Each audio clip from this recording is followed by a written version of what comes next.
Hello and welcome to our Professor podcast. I'm Micah Sander, I'm Carter Green. and today we are talking about. We'll get it in post. And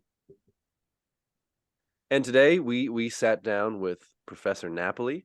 Professor Philip Napoli is a historian of 20th century U.S. social and public history and has been involved in collecting oral histories for 18 years. He received his BA from McGill and his MA and PhD from Columbia.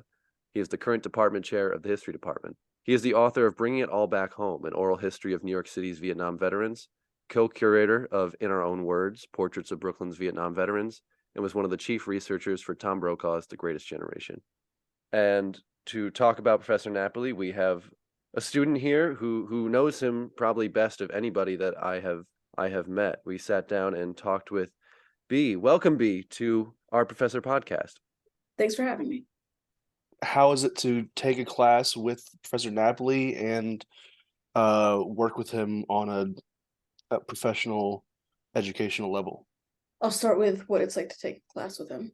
It is extremely intense to take a class with him, but I think it's just because he really cares about his students and wants them to do the best that they can. My first class with him was spring 2019, the second Macaulay seminar, People of New York City.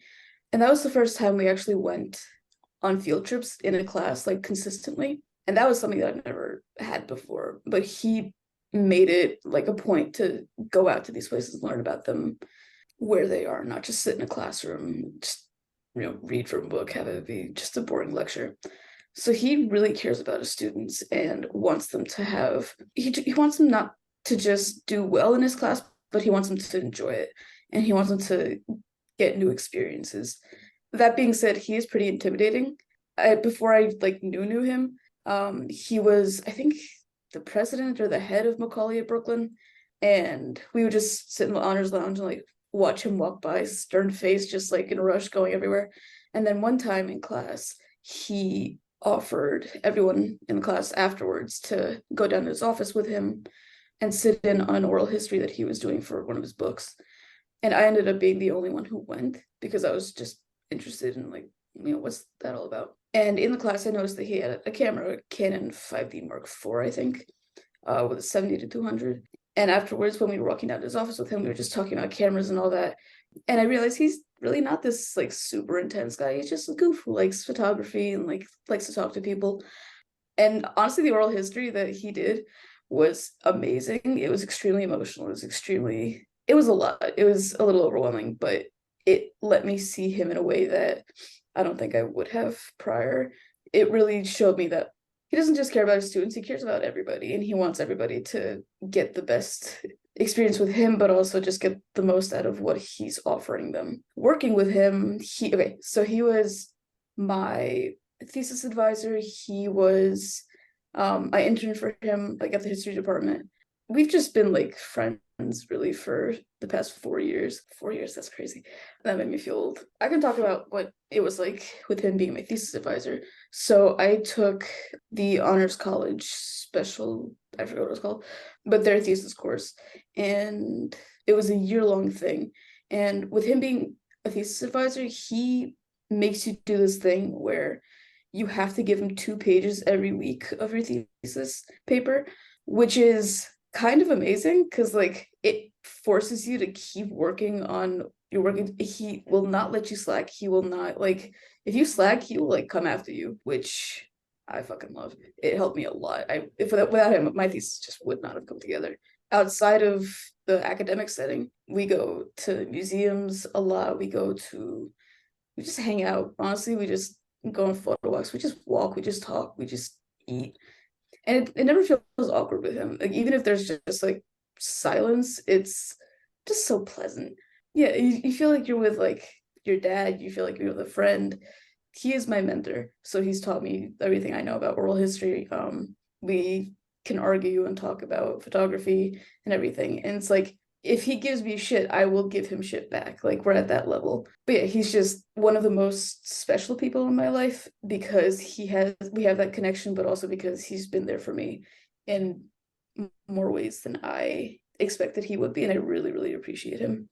I haven't had I haven't been able to take a class with Professor Napoli, but we've worked so close with him doing club things or like going on museum trips with him, and that's been my experience too. Is that just he's just so easy to talk to and so much fun to be around and just so incredibly helpful. And also, he will push you when he feels like you are slacking or Hmm. feels like you could be doing more. And it has been, I think, really good for me doing stuff with the Historical Society. Professor Napoli has been such a great guiding light for all that stuff, and it's just always has time to help people. I'm amazed by Yeah. that. His doors, he always says, when he's not in fucking meetings, he has plenty of time for students, and that's the part of the job that he loves. Yeah, every time we talk about like issues at the school, issues in his classes, he always puts the students first. He always tells the story of like when he first started Brooklyn College, why he came to Brooklyn College specifically rather than like teaching at Columbia or something,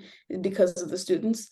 And like the fact that that hasn't wavered in the 20 some years that he's been at Brooklyn College is just so incredible to me. Like you don't find professors like that every day. Well, I think then we should hear from Professor Napoli himself. Please, everyone, give a very warm Our Professor podcast welcome to Professor Philip Napoli.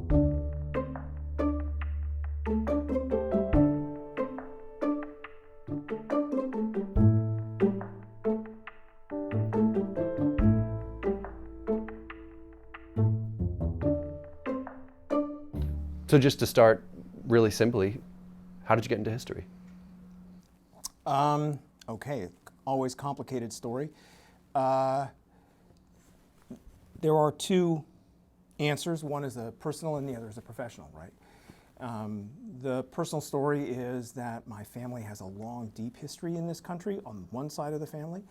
I often say in class that my family's been in this country as long as it's possible to be and be white. The first generation of the family shows up in about 1640 in Connecticut.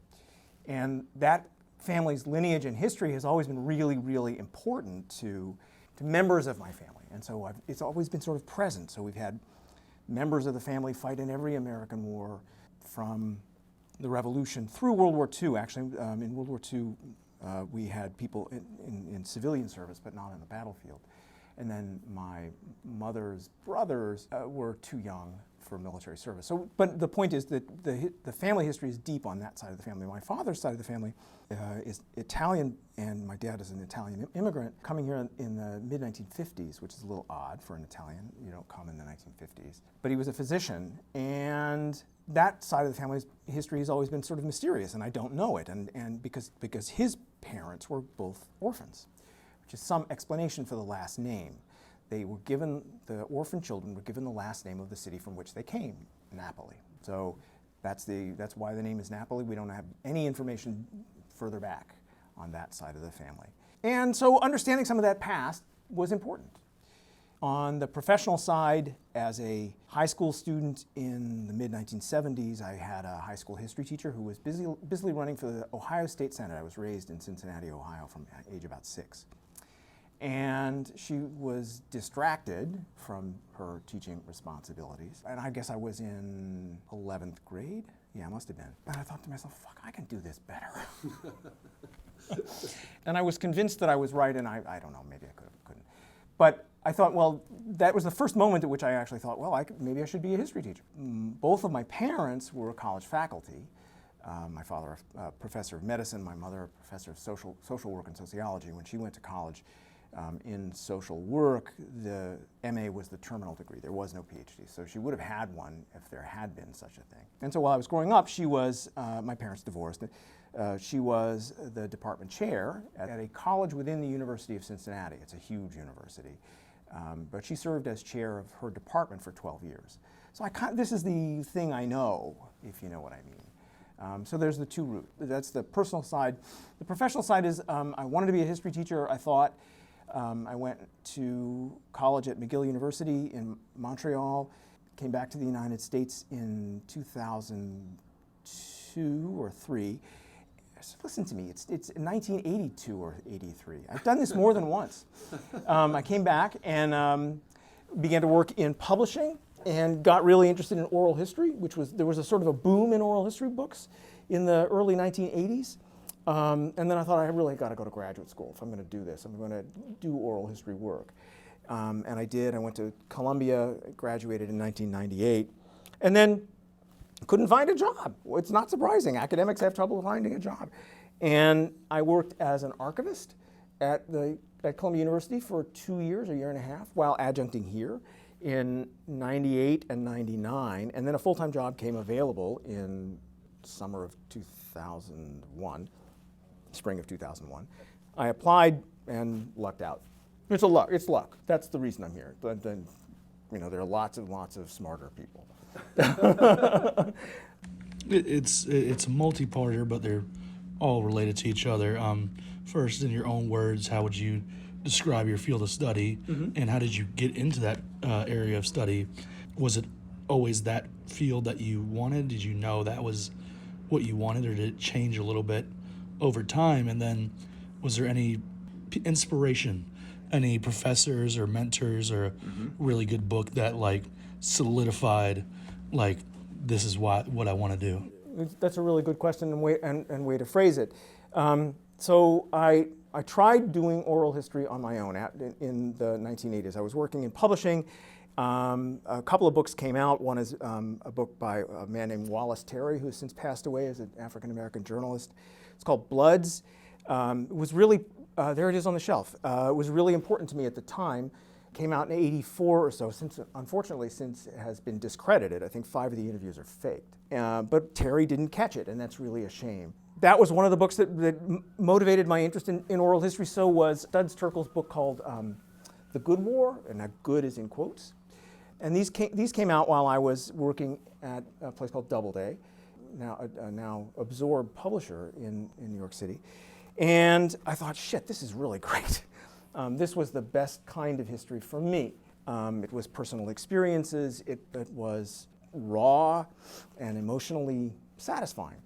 And I thought I wanted to try it, so I did. And at the time, there was no oral history of the Korean War. I thought, well, there you go. And I did a bunch of interviews with these aging Korean War vets, and some people helped me. And I was terrible. I was just terrible at it because this is a skill. So I thought, that's the moment I thought, well, I got to go to grad school. So I applied and got into Columbia in '86. While there, I went to school for European history. I thought, well, let's just do this, right? I mean, there was a faculty member there that I was really interested in working with. His name is Bob Paxton. Bob's still living. So I did some French history and some English history, and I wrote my MA essay on British imperial policy before World War II and the military aspects of it. And then a whole bunch of things happened, but I shifted into American history after doing 3 years of work in European. And I was taken in by this guy named Jim Shenton, and Jim is a mentor to many and a beloved teacher at Columbia. He took me under his wing. He was a World War II vet, and we spent many, many, many hours together, and he would talk to me about his military experiences. And I will never forget one night with Jim. Jim was having cancer surgery up at Sloan Kettering, and it was Christmas Eve or day after, and Jim was a veteran of the Battle of the Bulge. Of course, you guys know what that means, but it was a terrible American battle against the Nazis in Western Europe. And what Jim said to me was, this was fresh memory for Jim at the time. He said, "You don't understand. There were 16 of us. He was a medic. More accurately, he was in a medical platoon. His job was a toe tagger. He was literally the guy who was supposed to find your ID disc and put the tag on your toe. And it's the worst job in the military, the worst job. And he was cart your body back. That's what he was supposed to do. They sent 16 of us up the hill. He said 8 of us came down. He was right there as he was getting ready to go into cancer surgery that night. He was reliving 1944, Christmas '44. And it was super intense. Not long thereafter, I got a job doing some oral history work with a professor at NYU. I recorded a whole bunch of interviews with the men and only one woman who were involved in brokering the American deal that solved the Iranian hostage crisis. The only person I didn't talk to was Jimmy Carter. It was a bunch of lawyers. They were interested in following the money. It was the largest single financial transaction in the history of the world when it took place. When the American hostages left Iranian airspace, I'll get the number wrong, so I'm ready to be corrected, but I think it's like $18 billion changed hands. Because the US government had frozen Iranian assets in the US. They just said you can't move them anymore. And so it stayed here, but when the hostages released, the money was released, right? So that was my professional introduction to doing oral history. After that, I found a job in the Columbia University Archives, and while doing that, I worked for Tom Brokaw, recording about a third of the interviews for the book called The Greatest Generation. I now owe a huge debt of apology to the historical profession, because the phrase "the greatest generation" has entered the vernacular, and I'm somewhat responsible for it. So I'm sorry to everybody listening to this. I tried to talk him out of it, actually, and he said no.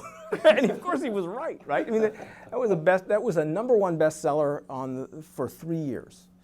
And it was an amazing experience for me that I got to work with the likes of Brokaw and talk with the people he set me up to talk with. So I talked with Caspar Weinberger and George Shultz, Secretaries of State and Defense. I just the lawyers to the president. I just had an amazing time. You can see the World War II connection here, right? Between Shenton and that work. And then I came here in 2001 and quickly learned that I was going to have to scrape for myself to get oral history resources, and found a gift that enabled me to record about 600 hours of material with Vietnam vets, which became the basis of my first book, which was only published in 2013. So it took a long, long time. Well, I mean, that's a great transition into our next question, because I wanted to bring up the book, Bringing It All Back Home, an oral history of New York City's Vietnam veterans. As you said, published in 2013. The descriptions say that you strip away the myths and reveal the complex individuals who served in Southeast Asia. You focus on the misguided and sometimes demeaning cliches about veterans from the war.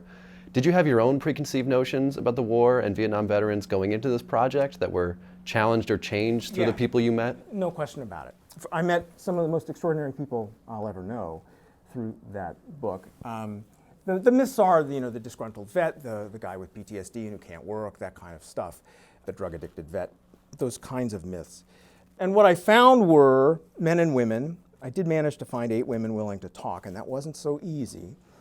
But men and women from all walks of life, all races and ethnicities in the New York area, who went, had a foundational experience, because essentially it mirrors the age you guys are in college, right? I mean, late teens and early 20s, that shaped their lives for the next 50 years. And for many of them, it was an experience of, what's the right way to put it, grounding their commitment in the collective. It's an odd thing to say, but many of these men and women came home convinced that the country belonged to them in some important way. They had sweated and bled for this country and felt really deeply connected and committed to it, in a fashion that sort of echoes John Locke's idea that if you mix your sweat with the soil, it literally becomes you. That's yours. That's how property ownership in Locke's philosophy originates.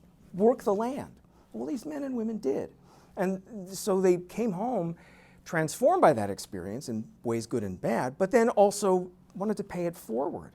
They found ways in their lives in which they could connect that military experience to making other people's lives better. Now that's another myth, right, on the one hand, and of course you'll find people who don't fit that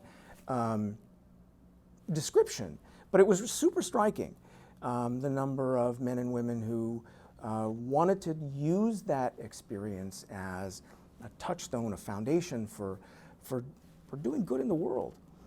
So we meet people like Neil Kenny, who was a Marine, combat Marine, spent 13 months in Vietnam like all Marines, and spent a great portion of his life, he's 100% PTSD disabled, working with younger vets, trying to make their experience of PTSD less terrible, and other stories of a similar kind.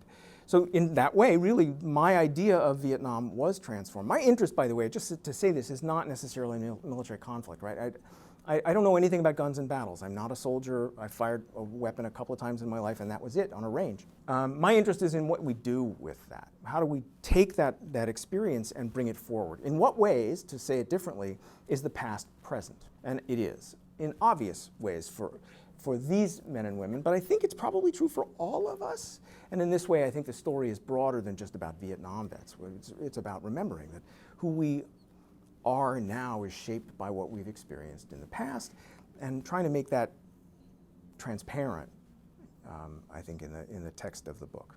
If I can add a follow-up question too, did you ever find it hard to balance connecting with your interviewees as people and placing them as historical subjects at the same time? All the time. I will not shy away from saying I got emotionally committed to these men and women, right? But you learn things about them that surprise them, and you have to tell them what those truths were. There was a fellow whose family was absolutely convinced that he was a volunteer. He was a draftee. Now, you can find this out. You can know these things. And yes, I did absolutely everything I could to verify the stories in the book and correct mistakes when they become obvious and necessary to tell. Sure, there is a tension between the emotional engagement that is required of an oral historian, you have to be emotionally present, and the distance necessary as a professional historian. But I try to be open and honest about that kind of thing with the individuals I speak with and in the text. You're currently the department head of the history department. What advantages and disadvantages come with the job? How does it make things more difficult, more easy? Do you like it?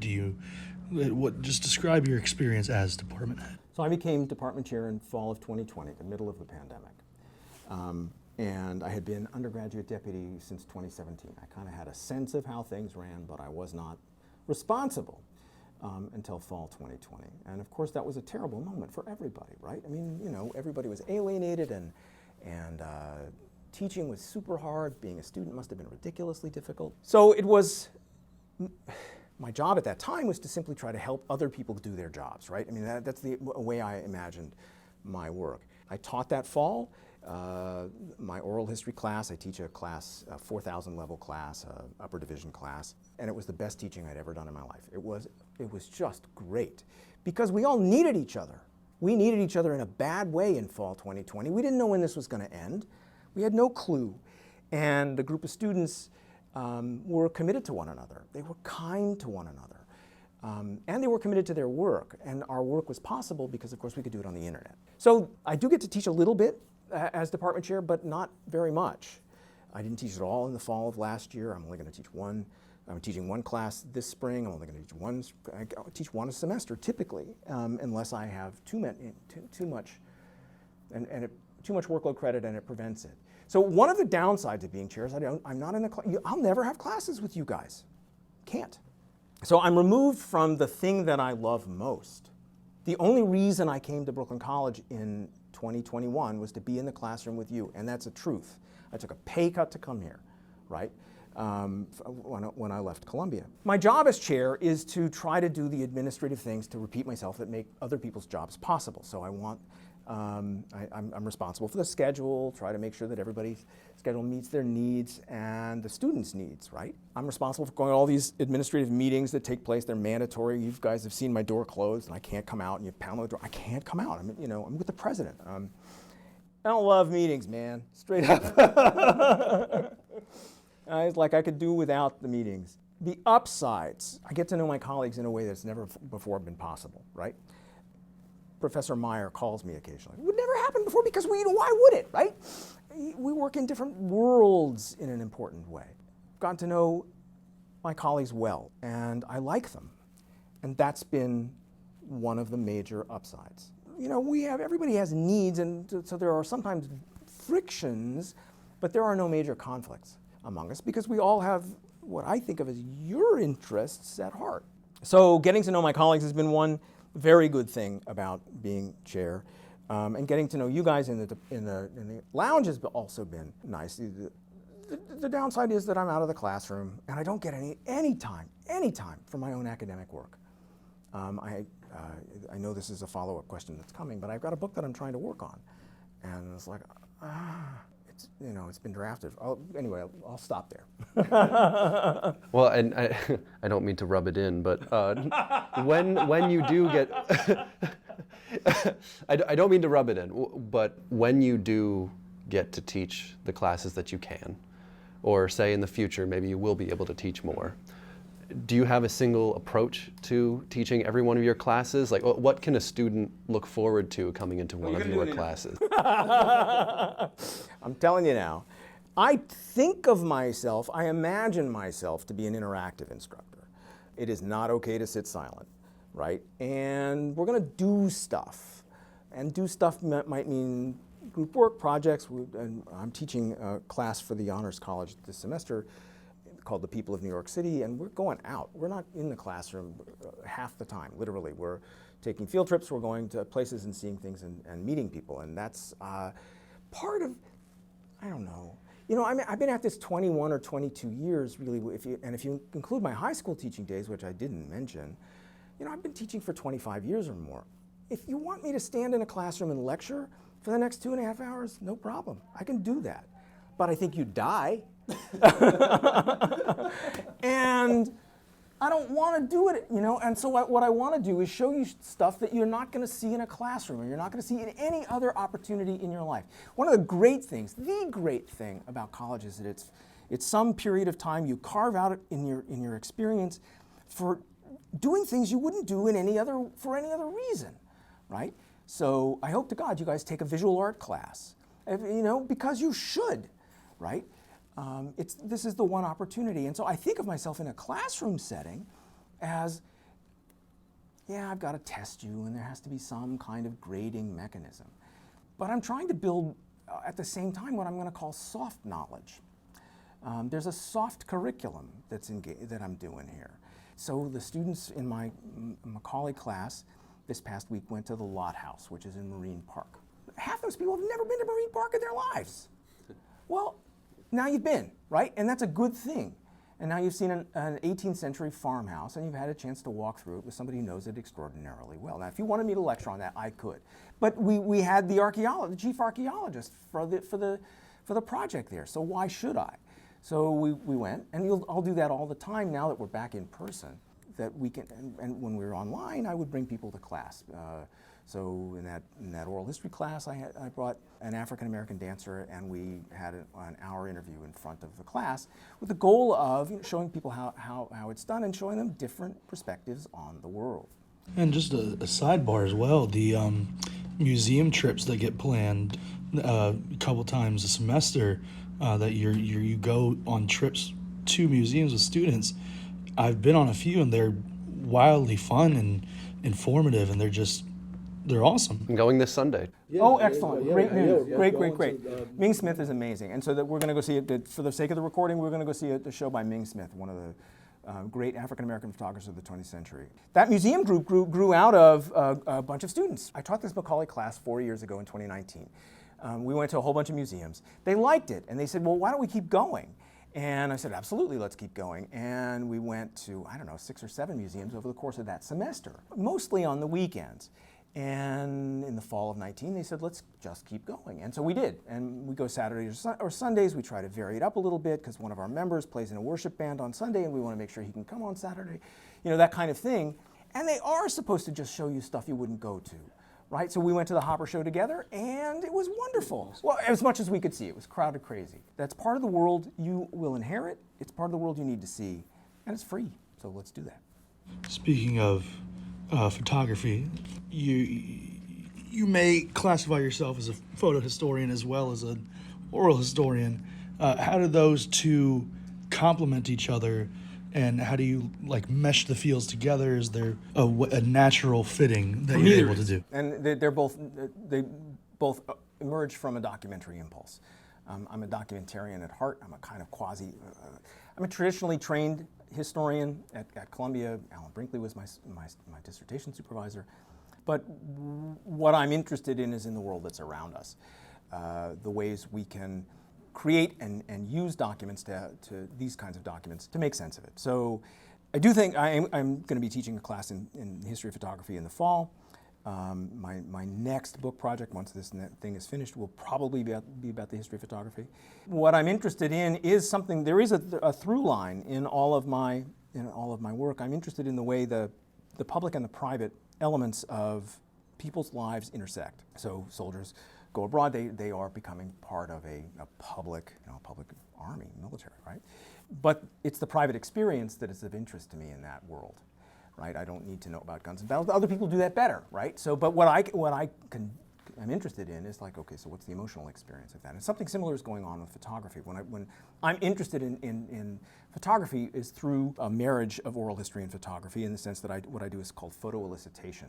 So you'll take pictures and we'll talk about those pictures. What do those pictures actually tell us about you, about the past, about the world we inhabit now? And that photo elicitation method I think is very effective when working with people. I highly recommend it as a tool for learning about your own family, as an example. Sit your mom and dad down with a pile of pictures and a tape recorder and have them go through that with you. And they will love it, and you will learn an enormous amount about your own family and your own life. You can see how I think they're connected. It's known that you're a lover of music, and have you ever wanted to combine your passions of music and history, maybe in some sort of class, sort of music's role in history, or I've been asked to do this, right? And there's been no space for it. I have thought about creating a class on American popular music and history. I'm afraid it might step on other people's toes, right? I mean, that's possible. I've not done it. I do teach the class in American popular culture, and it's really about the history of music. It's the way it comes down. It's what I'm interested in, right? So we talk about everything we do some literature and stuff, and you got to. But when we hit the blues and jazz, that's what I want to talk about, and the history of rock and roll. And when we get to places that I'm less familiar with, like hip hop, and look, remember guys, I'm 62, right? So, when hip hop was emerging, I was already an adult. And I was especially interested in the thread of hip hop that was very political through the 70s and 80s.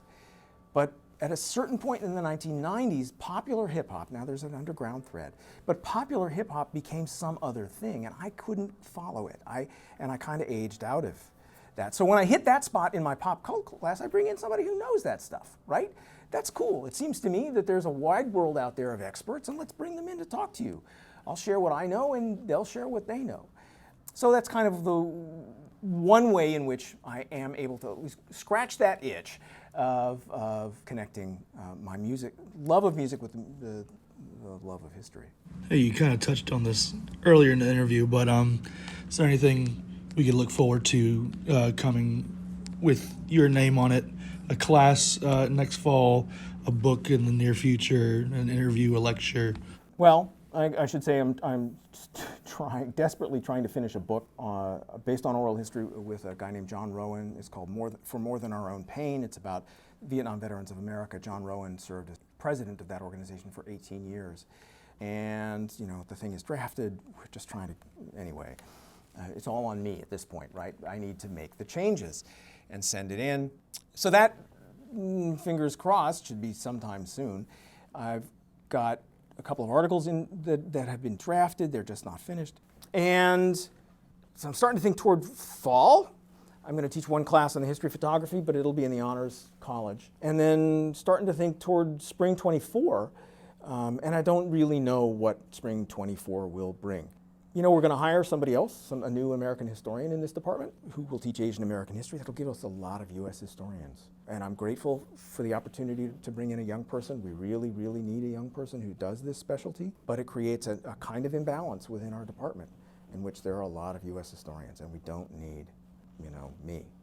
I could be teaching somewhere else, doing some other thing, maybe in the Honors College or something like that. It's a funny truth that it is what it is. I'd be delighted to come and talk to you guys about the things that interest me at any time, so invite me or whatever. We have the final section is probably the most demanding, most pressing. As we said before, we're going to put you in the hot seat.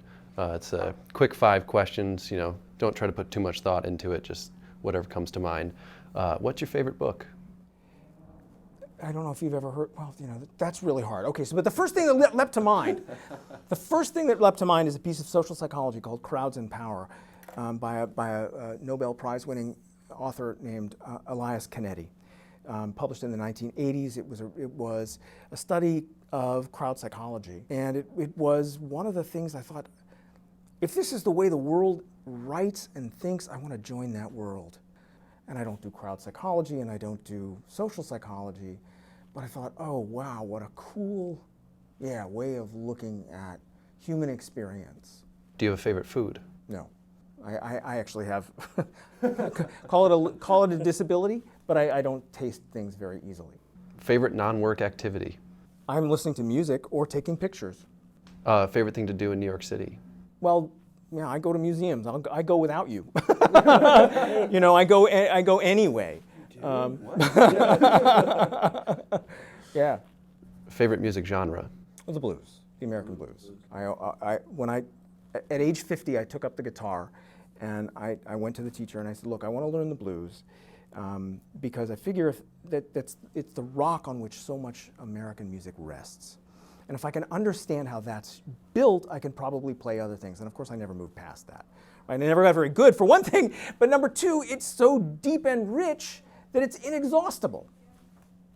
That's all the questions we have. Professor Napoli, this was fantastic. Thank you so much for sitting down with us. Guys, I really enjoyed it. It's been a pleasure and an honor. Thank you for being so open and so ready and willing to answer our questions. And I can't wait to talk to you again. You stop by the lounge again, and we'll see you Sunday at the MoMA too. Excellent. Thank you, guys. Thank you. Thank you.